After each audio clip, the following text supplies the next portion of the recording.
அமைப்பாவதால் மட்டுமே அத்துமீற முடியும். அத்துமீறலால் மட்டுமே அடக்குமுறைகள் உடையும்.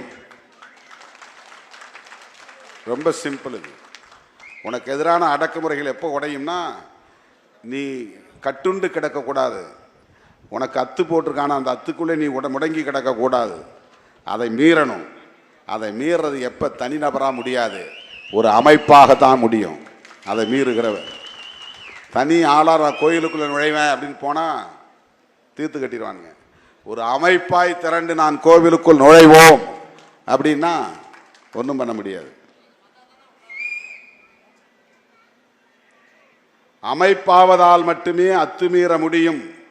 அத்துமீறலால் மட்டுமே அடக்குமுறைகள் உடையும். இந்த அத்துமீறலுக்கு என்ன பொருள்னு தெரியாமல் சில பேர் நான் அத்துமீறலாம் சொல்ல மாட்டேன், அதை செய் இதை செய்யலாம் சொல்ல மாட்டேன். நமக்கு நம்மளை கலாய்க்கிறாங்களாம். அத்துமீறு என்கிற சொல்லுக்குள் இவ்வளவு அரசியல் இருக்கிறது. அது ஒரு தொலைநோக்கு பார்வை. அது 2000 ஆண்டுகால அடிமை தலையை தகர்த்தெறியக்கூடிய சொல்லது. அது ஒரு சாதிக்கு மட்டும் உரியதல்ல, அனைத்து சமூகங்களை சார்ந்தவர்களுக்கும் பொதுவானது. அனைத்து மதங்களுக்கும் பொதுவானது.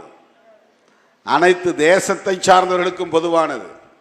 எங்கே அடக்குமுறை இருந்தாலும் அந்த அடக்குமுறையை எதிர்த்து நீ போராடுவதற்கான போர்க்குணத்தை பெறு என்று பொருள்.